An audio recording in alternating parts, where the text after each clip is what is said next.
اس میں آپ دکھی رہیں گے، کبھی بےعزتی بھی ہو سکتی ہے، قرض مانگنے والے بےعزتی کر سکتے ہیں، ذلیل کر سکتے ہیں آپ، ہوتا ہے۔ کبھی شادی ہوئی اور دروازے پہ قرضہ مانگنے والا آ گیا، بڑی عزت بن رہی ہے صاحب، بہت ویلو بڑھ رہی ہے، بات اناف سنا بھی بول جاتا ہے، بھیڑ بھاڑ میں مجمع کے سامنے دلیل کر دیتا ہے، بڑی عزت بن رہی صاحب، بڑھیا مکان بنا کے، یہ سب بیوقوفی کی بات ہے۔ دیکھو، آدمی کو غریب ہونا کوئی عیب نہیں ہے، بلکہ میں سمجھتا ہوں کہ اللہ کے رسول صلی اللہ علیہ وسلم نے، جو آپ ساری کائنات کے مالک و مختار تھے، اللہ نے آپ کو زمین کے خزانوں کنجیاں عطا فرمائی تھیں، لیکن آپ نے زندگی غریبوں کی سی کیوں گزاری؟ کوئی نہ کوئی بات تو ہوگی اس کے اندر، سمجھا؟ صرف اس لیے کہ آپ نے دنیا کو یہ ذہن دیا کہ غریب ہونا کوئی عیب نہیں ہے، غریب ہونا کوئی کمی نہیں ہے، آدمی غریب ہو لیکن بے ایمان نہ ہو، کسی کا اس پہ قرضہ نہ ہو، مکان گھٹیا ہو، جھونپڑی ہو لیکن قرضہ نہ ہو، اسے چین سے نیند آئے گی، اور مکان بہت اچھا بنا ہوا ہے لیکن قرضے میں لدا ہوا ہے تو اس کو نیند اچھی نہیں آئے گی۔ اور حضور نے غریبی اختیار کی، اس میں ایک راز یہ بھی تھا کہ دنیا کے غریب لوگوں کو آپ کو یاد کر کے ان کا دل ٹھنڈا ہو جائے کہ اگر ہماری کوئی ہنسی بنا رہا ہے، ہمیں غریب سمجھ سے کوئی اگر نیچی نظروں سے دیکھ رہا ہے تو اس کی ہم پرواہ نہ کریں، ہمارے لیے یہی بہت کافی ہے کہ ہم اللہ کے رسول کی طرح زندگی گزار رہے ہیں،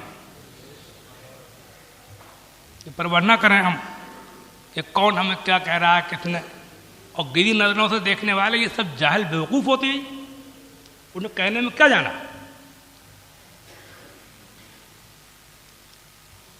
مذاق بنانے والے، حضور کی سیرت میں سب کچھ ہے، آپ چاہتے تو زندگی جیسی چاہتے گزار لیتے۔ حدیث شریف میں فرماتے سیدہ عائشہ صدیقہ سے، یا عائشہ لو شئت لصارت معی جبال الذہب، اے عائشہ اگر ہم چاہتے تو سونے کے پہاڑ ہمارے ساتھ چلا کرتے۔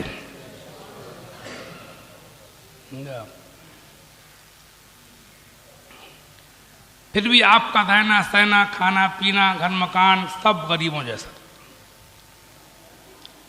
سعدی کا یہ عالم تھا کہ صحابہ فرماتے ہیں کہ کوئی اجنبی آدمی آتا، پردیسی نیا آدمی، حضور صحابہ کے اندر بیٹھے ہوتے تو پہچان نہیں پاتا ان میں رسول اللہ کون سے ہیں، مل جل کے ایسے رہتے تھے۔ ہجرت کے موقع پر جب آپ مدینہ تشریف لائے تھے مکے سے، تو مدینے کے لوگ آپ کا انتظار کر رہے تھے، اور ایک بہت بڑی تعداد مردوں، عورتوں، بچوں، جوان، بوڑھوں کی شہر کے باہر آئی ہوئی تھی آپ کا استقبال کرنے کے لیے۔ مدینے والے بہت خوش تھے کہ اللہ کے رسول اپنا وطن چھوڑ کے ہمارے یہاں پر آ رہے ہیں، ایک خوشی کا ماحول تھا، جشن کا ماحول تھا۔ ایک نظر کچھ لوگوں نے آپ کو مکے میں جا کے دیکھا تھا، کلمہ پڑھ لیا تھا، تو آپ کی باتیں بتایا کرتے تھے، سن سن کے مدینے والوں میں ایک جوش پیدا ہو گیا تھا کہ وہ کون سا دن آئے گا کہ خدا کے رسول کے چہرے میں ہماری نظریں پڑیں گی۔ آپ تشریف لائے، قبا میں کچھ دن قیام کیا، تھوڑے فاصلے پر ہے 3 میل پہ مدینے سے، پھر وہاں سے چلے، مدینے سے کچھ فاصلے کے اوپر آپ ایک جگہ ٹھہر گئے، وہاں پر جہاں آپ ٹھہرے تھے وہاں ایک مسجد بنا دی ہے، پرانی ہے، خستہ حالت میں ہے، سمجھا؟ جب ٹھہر گئے آپ، لوگ آپ کو دیکھنے آئے ہوئے تھے، آپ کے ساتھ میں آپ کے یار غار حضرت ابوبکر صدیق تھے رضی اللہ تعالیٰ عنہ۔ تو کہتے ہیں کہ ہم پہچان نہیں پا رہے تھے کہ ان میں رسول اللہ کون سے ہیں، ابو بکر کون سے ہیں، آقا کون ہے، غلام کون ہے، سمجھا؟ دھوپ ایک دم ہوئی تو حضرت صدیق اکبر اٹھے اور آپ کے اوپر چادر تان دی سائے کے لیے، تو کہتے ہیں اب ہم سمجھے کہ ابو بکر کون ہے، حضور کون ہے۔ چادر تاننے والا غلام ہے اور جس کے لیے چادر تانی گئی وہ آقا ہے۔ پہلے پتہ ہی نہیں چلا، اندازہ ہی نہیں ہو پایا کس طریقے سے آپ رہتے تھے۔ تو میرا مشورہ یہ زندگی کو اپناؤ، میری بات کی جہاں جہاں تک پہنچے۔ دیکھو غریب ہونا کوئی عیب نہیں ہے، گھٹیا کھانا کھانا کوئی عیب نہیں ہے، سادہ کپڑے پہننا کوئی عیب نہیں ہے، شادی کرنا کوئی عیب نہیں ہے، سمجھے آپ، سادہ مکان بنا لینا کوئی عیب نہیں ہے۔ لیکن آپ شیخی خوری میں پڑیں گے، مالدار بننے کی کوشش کریں گے، مالداروں کی شریکی کریں گے، تو آپ شریک کرنے کے بعد آپ پریشان رہیں گے، آپ دکھی رہیں گے، اور آپ سینہ تان کے کہیے کہ ہم غریب ہیں، ہمارے نبی بھی غریبوں کی طرح رہا کرتے تھے، ہم بے ایمانی نہیں کرتے۔ وہ زندگی بیکار ہے کہ آپ بڑھیا کپڑے پہنے ہوئے اسٹینڈرڈ کی گاڑی میں آپ نکل کے جا رہے ہیں، اور دیکھنے والا کہہ رہا ہے، کھوکے والا کہہ رہا ہے، ٹھیلے والا کہہ رہا ہے، دکاندار کہہ رہا ہے کہ وہ جا رہا ہے تو میرے پیسے آ رہے ہیں، انہیں پیسے نہیں دیے، یہ بے ایمان جا رہا ہے، اس نے یہ ایسا ہے، یہ ویسا ہے، بے ایمانی کی ہے۔ لوگ ٹوک رہے ہیں، منہ پر نہیں کہہ رہے ہیں، پیچھے کہہ رہے ہیں۔ تو یہ زندگی خوار زندگی ہے۔ زندگی وہ ہے کہ آپ نکل کے جاتے ہوں، آپ کار پر نہیں، آپ سائیکل پہ جاتے ہوں، آپ پیدل جاتے ہوں، اور لوگ کہتے ہوں کہ یہ جا رہا ہے، یہ ایماندار آدمی ہے، اس نے کبھی کسی کو دھوکہ نہیں دیا ہے، اس نے کبھی کم نہیں تولا ہے،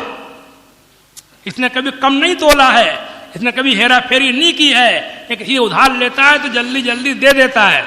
کسی کا قرضہ لیتا ہے فوراً پہنچاتا ہے۔ آپ نکلتے ہوں سائیکل پر، آپ کی تعریفیں ہوتی ہوں، یہ زندگی بہتر ہے اس زندگی سے کہ لوگ ٹوکتے ہوں کہ یہ بڑھیا کپڑے ہیں، بڑھیا گاڑی ہے، اور یہ بے ایمان جا رہا ہے۔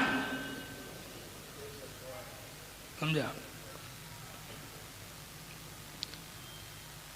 تو میری گفتگو کا خلاصہ جو تھا آج یہ تھا کہ خود نمائی شیخی خوری سے بچو، سمجھے؟ اور بڑے بوڑھوں کی یہ کہاوت بالکل صحیح ہے کہ جتنی چادر ہے اتنے پیر پھیلاؤ، کسی کہنے سننے پر قطعی مت جاؤ، کسی منہ بجانے والوں پر، چاہے رشتے دار ہوں چاہے یار دوست ہوں، محلے بستی کے ہوں، وہ سب شیطان کے چیلے ہوتے ہیں، وہ سب شیطان کے چیلے ہوتے ہیں جو کسی کی سادگی کی شادیوں میں یا کھانے پینے میں یا گھر مکان میں ہنسی اڑاتے ہیں۔ وہ ہنسی اڑانے والے شیطان کے چیلے ہوتے ہیں۔ شیطان کہنے میں کبھی مت جاؤ، اللہ کے رسول کی سیرت کو دیکھو کہ اللہ کے رسول کے گھر میں کئی کئی دن چولہا نہیں جلا کرتا تھا۔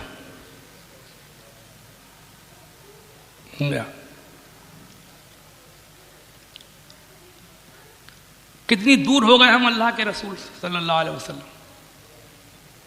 آج میں نے سنا ہے بیاہ شادیوں میں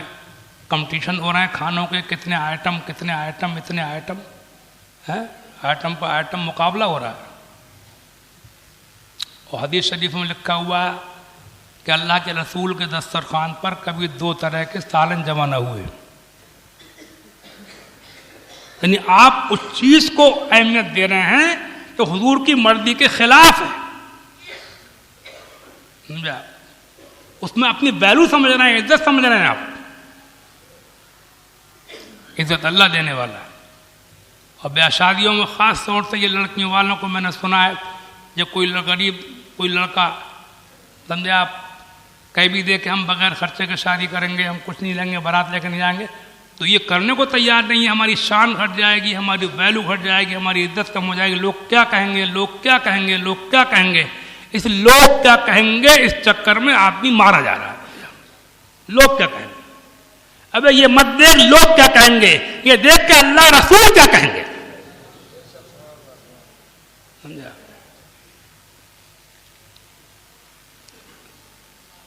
دعا کرتا ہوں پروردگار عالم